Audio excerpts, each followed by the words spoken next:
ಇನ್ನು ವಿಜಯಪುರದ ಲಚ್ಚಾಣ ಅನ್ನೋ ಗ್ರಾಮದಲ್ಲಿ ಅಥವಾ ಜಾಗದಲ್ಲಿ ಕೊಳವೆ ಬಾವಿಗೆ ಮಗು ಬಿದ್ದಿತ್ತಲ್ಲ, ಆ ಪ್ರಕರಣಕ್ಕೆ ಸಂಬಂಧಪಟ್ಟಂತಹ ಅಪ್ಡೇಟ್ ನೋಡೋದಾದ್ರೆ 2 ವರ್ಷದ ಸಾತ್ವಿ ಸಾವನ್ನೇ ಗೆದ್ದು ಬಂದಿದ್ದ. ನಿರಂತರ 20 ಗಂಟೆಗಳ ಸುದೀರ್ಘ ಕಾರ್ಯಾಚರಣೆ ಅದು. ಆತನನ್ನು ಯಶಸ್ವಿಯಾಗಿ ಹೊರತರಲಾಯಿತು. ಪಬ್ಲಿಕ್ ಟಿವಿ ಜೊತೆ ಮಾತಾಡಿದ ಡಿಸಿ ಭೂಪಾಲ್, ಜಿಲ್ಲಾಡಳಿತ, ಅಗ್ನಿಶಾಮಕ ದಳ, ಎನ್ಡಿಆರ್ಎಫ್ ಮತ್ತು ಎಸ್ಡಿಆರ್ಎಫ್ ಕಾರ್ಯಾಚರಣೆಯನ್ನ ಶ್ಲಾಘಿಸಿದ್ದಾರೆ. ಇನ್ನು ಜಿಲ್ಲಾಸ್ಪತ್ರೆಗೆ ಭೇಟಿ ಕೊಟ್ಟು ಅವರ ಆರೋಗ್ಯದ ಬಗ್ಗೆ ಮಾಹಿತಿಯನ್ನು ಕೂಡ ಕಲೆ ಹಾಕಿದ್ದಾರೆ. ಮಗು ಸಾತ್ವಿಕ ಆರೋಗ್ಯದಿಂದ ಇದೆ. ಸಣ್ಣ ಪುಟ್ಟ ತರ್ಚಿದ ಗಾಯ ಬಿಟ್ಟರೆ ಬೇರೆ ಏನು ಮೇಜರ್ ಇಲ್ಲ. ಇವತ್ತು ಅಥವಾ ನಾಳೆ ಮಗುವನ್ನ ಡಿಸ್ಚಾರ್ಜ್ ಮಾಡ್ತಾರೆ ಅಂತ ಹೇಳಿದ್ದಾರೆ. ಇನ್ನು ಮಗು ಆಸ್ಪತ್ರೆಯಲ್ಲೇ ಇದೆ, ಇನ್ನು ಅಡ್ಮಿಟ್ ಆಗಿದೆ, ಆಟ ಆಡ್ತಾ ಇದೆ. ಸಿದ್ಧಲಿಂಗ ಮುತ್ಯಾನ ಪವಾಡದಿಂದ ಸಾತ್ವಿಕ ಬದುಕಿದ್ದು ಮಗುವಿಗೆ ಮರುನಾಮಕರಣ ಮಾಡೋಕೆ ಕುಟುಂಬ ಈಗ ಮುಂದಾಗಿದೆ. ಸಾತ್ವಿಕ್ ತುಂಬಾ ಚೆನ್ನಾಗಿ ಇದ್ದಾನೆ.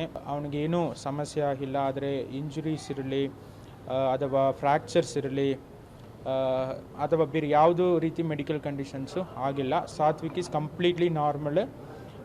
ಅವನು ಇವತ್ತು ಅಥವಾ ನಾಳೆ ಡಿಸ್ಚಾರ್ಜ್ ಮಾಡುವ ಒಂದು ಪರಿಸ್ಥಿತಿಯಲ್ಲಿಯೇ ಇದ್ದಾನೆ. ಏನೂ ತಲೆ ಕೆಡಿಸಿಕೊಳ್ಳುವ ಅವಶ್ಯಕತೆ ಇಲ್ಲ. ಜಿಲ್ಲಾಡಳಿತ ಎಲ್ಲರೂ ಫುಲ್ ಇದು ಮಾಡ್ಯಾರ ಸರ್, ಕೆಲಸ ಮಾಡ್ಯಾರ ಸರ್. ಜೊತೆಗೆ ಎಲ್ಲರಿಗೂ ಧನ್ಯವಾದಗಳು ಘೋಷಿಸಿದ್ರು. ಎಲ್ಲ ನಮ್ಮ ಜಿಲ್ಲೆಯಲ್ಲಿ ಎಲ್ಲ ಪ್ರಯತ್ನ ಮಾಡ್ಯಾರ ಸರ್. ಎಲ್ಲ ಸಿದ್ದಾಪುತ್ತೆ ಪೌಡ ಸರ್. ಪೌಡದಿಂದ ಸಿದ್ದಾಪುತ್ತೆನೇ ನಮ್ಮ ಮನೆ ಹೊಟ್ಟೆಗೆ ಹುಟ್ಟಿ ಬಂದ ಅಂತೇಳಿ ನಾವು ತಿಳ್ಕೊಂಡಿದ್ದೀವಿ ಸರ್.